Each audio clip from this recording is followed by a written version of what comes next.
We had a simple idea: to bring excitement into your everyday. Healthy doesn't have to be boring. So come and get excited with us.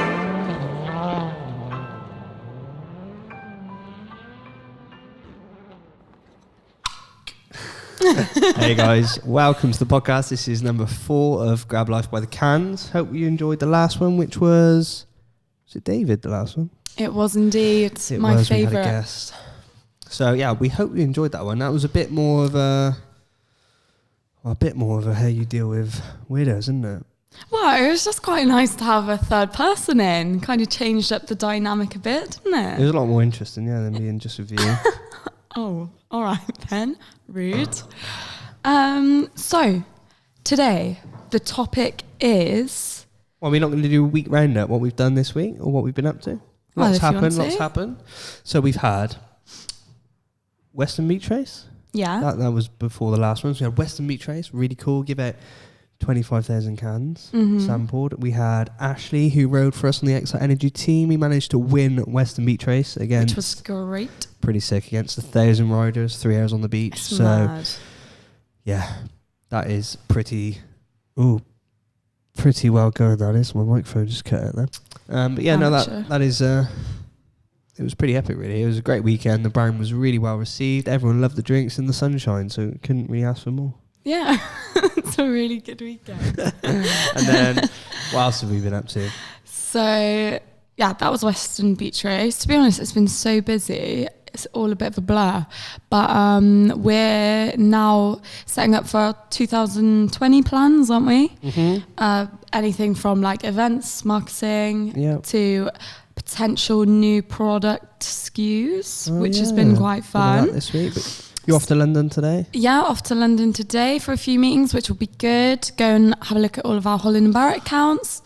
So a lot going on, but a lot we can't necessarily talk about. It's tricky, isn't it? Maybe there's things coming, but I think this week's podcast, we're going to take you, we want to sort of... We thought originally, didn't we? We were going to don't sweat the small stuff, because we were thinking a lot about being a startup and starting a business. You just got to get on with everything. Don't think too much about it. Obviously, you got to weigh up some pros and cons and then just smash it, really. But we've changed it. We're going to do top 5 things when starting a business. Well, I guess top 5 things. That's a bit vague. Yeah. Vague's good. We're going to do our top 5 tips in your first year of a startup, I guess. Okay. And the first one being, Oliver's already given it away, is... Don't sweat the small stuff with Grab Life by the Cans.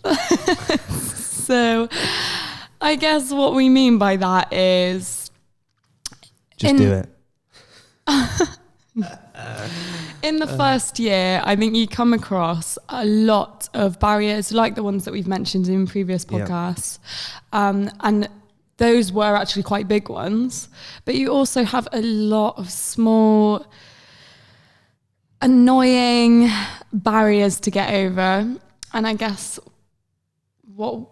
our advice is... I think the biggest thing is it always, whatever you do, I think it's in life in general, but even especially within a business, everything you do seems like a massive deal at the time.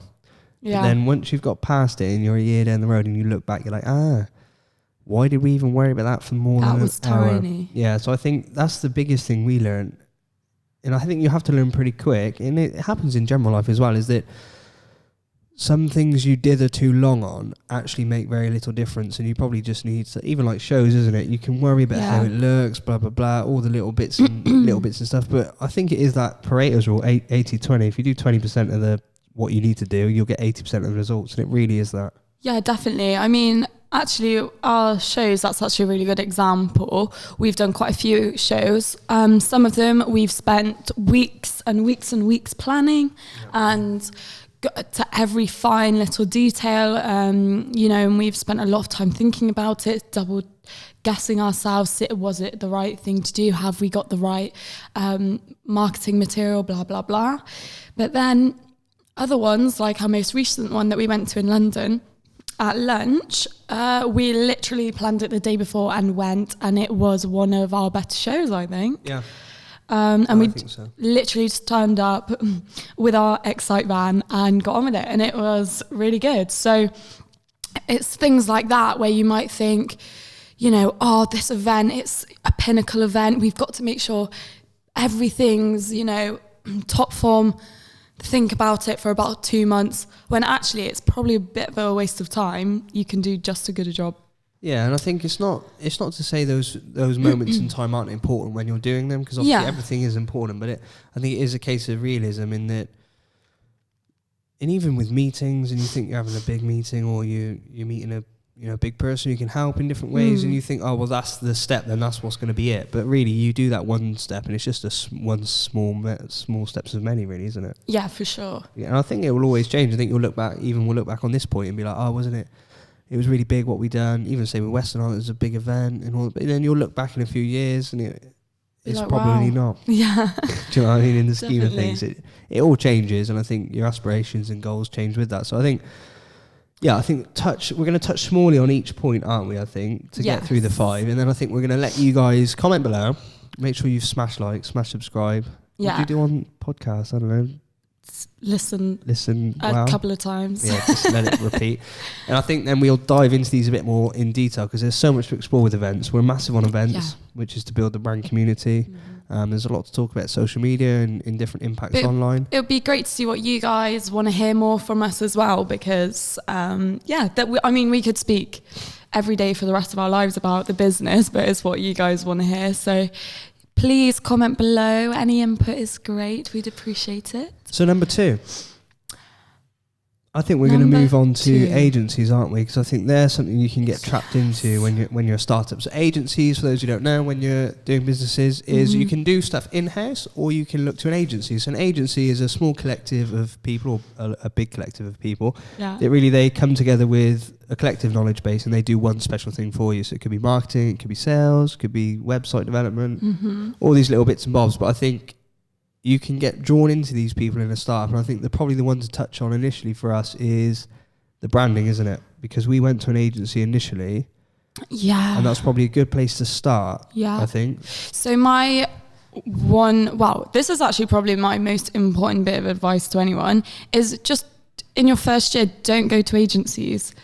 Just don't do it. Pick on the brand one. No, I was literally going, Oliver, I was actually leading on to that. I haven't got much time here. So branding. We went to a brand agency. We found one. It was really good. Don't get me wrong. It was great. They'd had a lot of case studies, which was so successful. And they do from the beginning idea all the way through the creative process to the end to create that brand for you and that brand message. They dive into audience data, they dive into where you want to be positioned on the shelf, what market you want to be positioned in. It's very detailed and quite regimented almost, isn't it? It's almost like they're doing it's a good process. They are. Yeah. Well, essentially they're doing it for you with your input. But it's a good process, and for some it's just really worked. It serves a great purpose. Yeah. But for us, we saw the price tag. We thought, absolutely not. We're not doing that. Let's just give it a go ourselves. Yeah. So, and I mean, let's break this into realistic perspectives, I guess. So you've got to design the logo and the brand, and who's it appeal to, and what's the message, and what's your core market. So you always work customer back. But I guess as a startup, you should have a rough idea, A, of who your target market is, and B, what you want your product to be.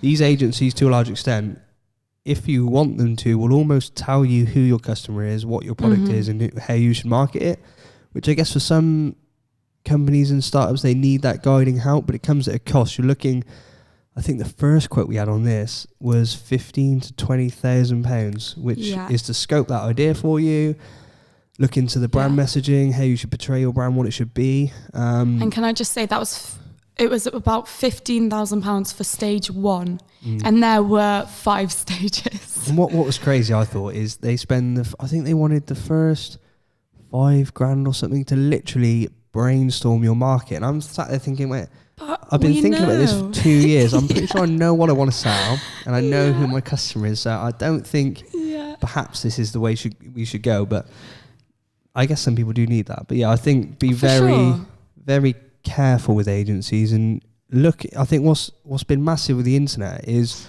the amount of freelance resources you can get hold of now. As long as you've got your idea and you know what you want it to be, you can find people per hour, Fiverr. You can find freelancers, which is what we done, to bring your creative to life for a lot less money. And this is a trap that I fell into a lot more than Ollie did, just because of my lack of experience. For me, I was like, in my head, I remember thinking at the time, but if we want to build this brand that everyone resonates with, and we want it to be mainstream and go kind of like global, we need these agencies. We can't do it ourselves. Like, we need them to have that structure. Otherwise, we just can't do it.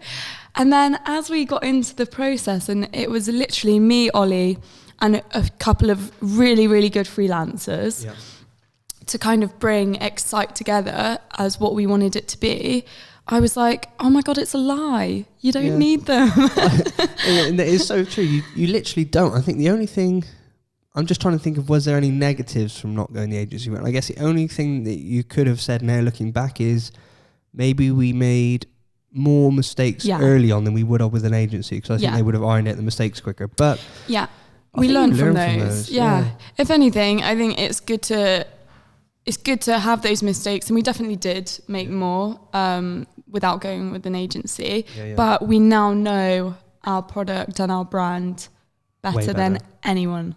And I think even if you did do the agency route, say you went, I think this is a comment I made early on when we started, is if you go with an agency and it fails, you always wonder what if.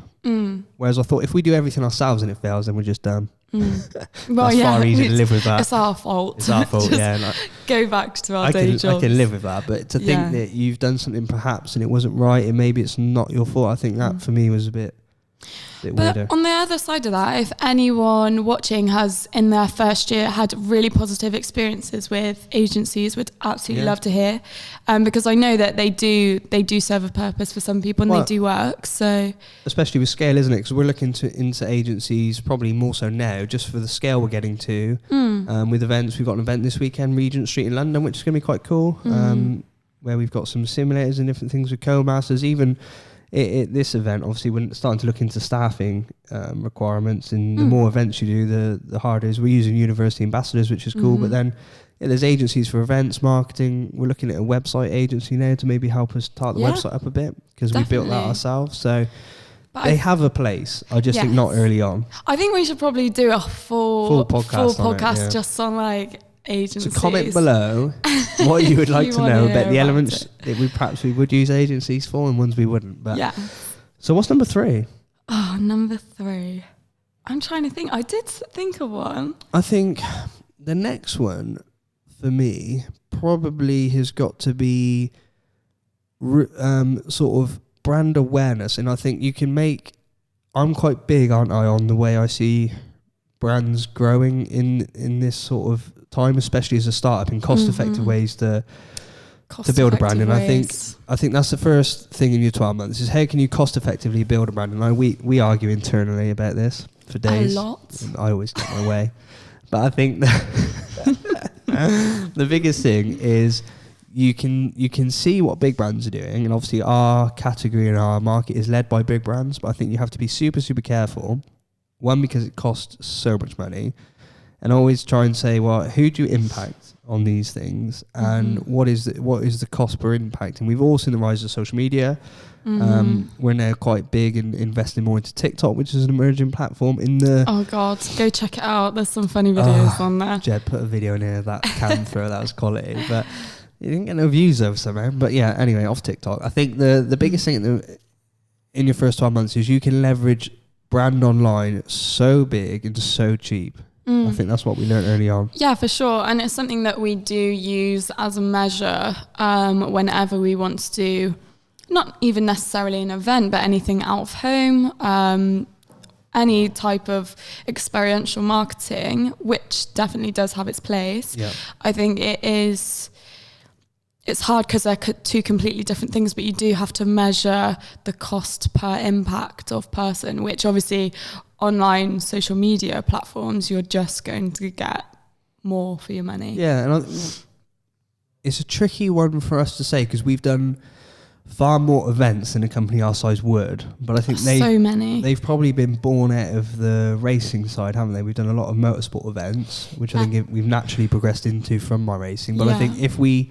didn't have that foundation in racing with all the resources we've got with lorries and cars and simulators and all the fun stuff, we probably wouldn't do so many events. They would have probably come later in our life cycle, I think. And we would have done more, well, not more, because we do a lot on social media, but we probably would have just stuck to that because it's definitely cheaper and in a more cost-effective way to build brand. Yeah, we have been lucky with the very lucky, resources that we've had to be able to do so many events so early on. Especially like Regent Street this weekend, that's a big event, and that, you know, that would be what you would do when you're probably 5 years into a business. But we're fortunate enough to have the equipment to do the events, so that's pretty cool. Yeah, exactly. But yeah, I think online branding for startups is so important. I think it's almost a topic again because you've got influencers. You've got how do you create your brand message at scale internally, because remember, we're not using agencies. So how do you do that cost effectively? And I think that's where we come back into this question of I try and make everyone think about it, which is quality of more about what is the story within each piece of media you're putting out, and not so much the production value, because you can pay, again, most likely agencies £20,000-30,000 for a really nice polished. We're really digging agencies. Sorry, if any of you listening have an agency, I really have no problem with it, but we'll come to it at a later date. When you're global and you need help, I think that's what, but sure. Maybe we just won't call them agencies. These, what should we call them so it's friendlier? We get no agencies to work with us now. Literally, we'll go to some now and they'll be like, no, we can't work with you. Not at all. No, fine. No, I think, it's message over production value, isn't it? 'Cause you can make a video look super polished, super clean, super this and that, but you can see from social media now, it's all about being authentic and portraying the right message and working with the right people. Yeah, definitely. I mean, we've had more hits on a video that literally I just videoed on my iPhone than one that we've had 3 camera people, a whole team of, videographers. Same with my racing. I've had videos that I've had like 3 or 4. We've choreographed stuff and we've filmed it properly, and it's been like took a day to do. And then I just had that video, and I guess the one that sticks out more, I think it's on 500,000 views now, is the one in Abu Dhabi where I was like, oh mate, do you mind just filming this drift? He just done it on his iPhone, done it once, posted it, 500,000 views. Yeah, so it is like, it's crazy. You can't predict it. That's why I think it's a bit of a Gary Vee thing, isn't it? You've just got to keep pushing stuff out and something will stick. Exactly, yeah. Consistency is key. It really is. No, definitely. So that's a short touch on that again. I think comment below again. I told you that 5 is too many for this. We could go on for ages about 3. Going too deep, Well, let's just knock 2 out there that we think is quite important when you start up. So we've done those here. I think probably staff, something to do with staff. That is so weird. In my head, I was literally like, staff. We do that a lot, don't we? Yeah, honestly, you crazy. Read my mind because... What, because I'm clever and I can read people's minds? You're trying to go for a dig, but it didn't work today. Right, just let staffing. Can I go with one? Because I think I've got a good one. Yeah, you've probably read my mind to get it, but yeah, you go. I think sometimes... I was thinking that. Stop, we actually don't have time. I'm interviewing someone, speaking of staff, in about 10 minutes. They're going to walk in and be like, what the fuck? Yeah, what are they doing? Is this? We should put them in front of the camera. This actually looks like an intense interview, so... Yeah, maybe we'll say this was interview. Anyway. Right. So I think another one is it's really tempting to feel as though you need to hire a big team of people to do a lot of different jobs because you think that that's the way a business should work, when actually it all comes down to being proactive, but then knowing that you're working hard enough and doing all that you can do with the experience you have until you hit a barrier where you need someone that is far more experienced than you, or you just don't have the time to do it all. And it's in what areas, isn't it, I think? Yeah. I think for me, just to summarize, because I don't think I explained it very well, just it's in my head because you're just reading my mind. Do you want me to say it? Don't hire too early is what I'm saying. Like, just don't hire too early. Really think about what you need and what the company needs before you kind of just jump in and be like, oh, we need this, when actually it might not be the right time for them. Yeah, I would agree. The only caveat I would put. I like a disagreement. First, not disagreement. You need debate. to get experienced mentors around you. I think that is key. And we were quite fortunate in pretty early in our business, actually, before we even launched this drink. You can find nationwide in Holland Bar. We ran into a guy who is previous experience with Red Bull and previous experience with Monster, who was super, super interested in what we were doing. And he could see that we were doing certain things right, and he could help in other certain areas that perhaps we weren't too sort of informed about, I guess, which was a really quite a steering hand in the commercial side of energy drinks. Because I think for a startup, in case you can think of your brand, you can think of your product, you can think of your route to market, but entering this whole sort of corporate commercial world where you sell from, obviously we've got to sell to the customer, we have to sell potentially to a wholesaler, then we have to sell potentially then to the retail and potentially a distributor in between, especially when you're abroad. Yeah. What are you laughing at? Chad's making me laugh, sorry. To do all of that initially with limited experience is super tough. So I would say always try and find a mentor that can be around the business and probably have an outside view. And we still have these mentors that have this outside view. They're not directly weekly involved in the company, but they can take a step back and just look in and give us a bit of a reflective opinion. Yeah. And if anything, I think that is more beneficial, because even sometimes with our core team now, we're all so much in a bubble that no one's able to kind of take that step back and be like, this is what your next steps are. And look objectively. Yeah. So I think that is a good one, Ollie. That is a good one, thank you. And that ties me lovely onto my last one, which I'll have my last one, which is don't rush. That's basically what I said. When did you say that? Don't hire too early. Yeah, but don't rush in terms of, because it's something that we've had mentorship on, is you're going to constantly be chasing retail. Oh, we need to get into name a big retailer. Oh, we need to get this meeting. Oh, we need to win this. When actually, just let time play out. And it was something that... Oh, wait. Have you gone on to the 5th? Yes, so we're off staffing now. I'm off staffing. No, staffing. Did you guys get that? Because I did not get that. So we're on to the last point or tip of the podcast, by the way. I said this leads me on nicely to the last one. Yeah, but I thought you meant last tip in Communication in the workplace is key. When you have people that do not listen, it is like a little rotten egg in the room. Did you just call a rotten? Anyway, should I just pull you out? Go on, sorry. Yeah, watch this. So last point. Oh, no one can hear back there, can they? Beautiful. So I'll just finish off the podcast here with you guys. Is that me? Am I back? Unfortunately. So what I was meant to say is, when you come in... What was I going to say? Rushing. Just don't rush. Don't rush, Which is a great one. Because you can... I guess it comes back to don't sweat the small stuff, but you can think, this... you're rushing for a listing or you're rushing for something to happen. Where there is so much business to be done, there's so many avenues to explore. I think build a foundation that you can really rely on, which is why we do van sales. Yes. So that's why we sell directly to certain retailers.